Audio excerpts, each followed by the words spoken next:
Next question है A pump fills a tank in 25 minutes और B pump empties the tank in 35 minutes. ठीक है, एक pipe है या पंप है वो एक टैंक को फिल कर रहा है और टाइम लगा है 25 मिनट्स। बी पंप जो है वो एम्प्टी कर रहा है, ठीक है, 35 minutes.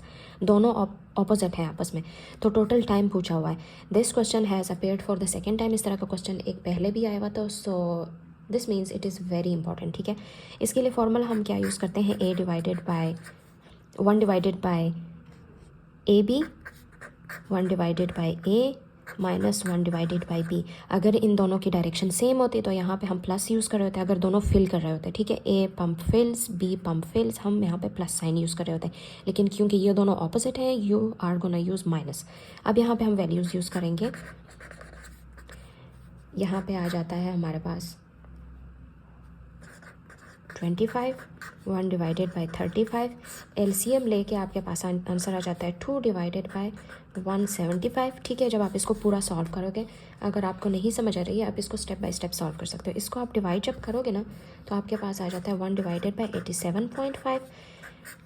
This is the value for 1 divided by A B की वैल्यू क्या आ जाती है 87.5, विच मीन्स आपके पास जो कंबाइन या नेट आपके पास जो टाइम है that is 87.5 minutes.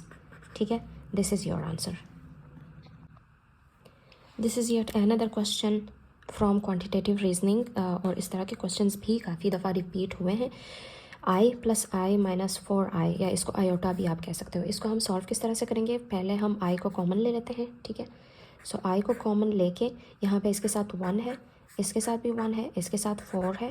Now you gonna solve this, 1 + 1 - 4, यह आ जाता है -2। ठीक है, और आई जो लगा हुआ था वो सेम एज इट इज़ आ जाएगा और आई आंसर आ जाएगा -2i।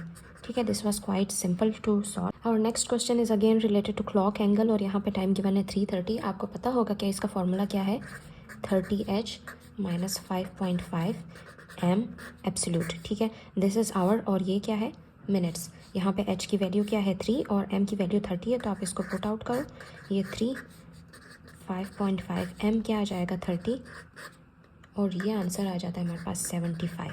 ठीक है, 75 degree, this is our answer. अगर आप कंफ्यूज हो रहे हो, आपने क्या करना है कि सिर्फ इस फॉर्मूले को जो है वो याद रखना है। इस तरह के बहुत क्वेश्चंस आते हैं जिसमें आप इसको यूज़ कर सकते हो टू सॉल्व इट।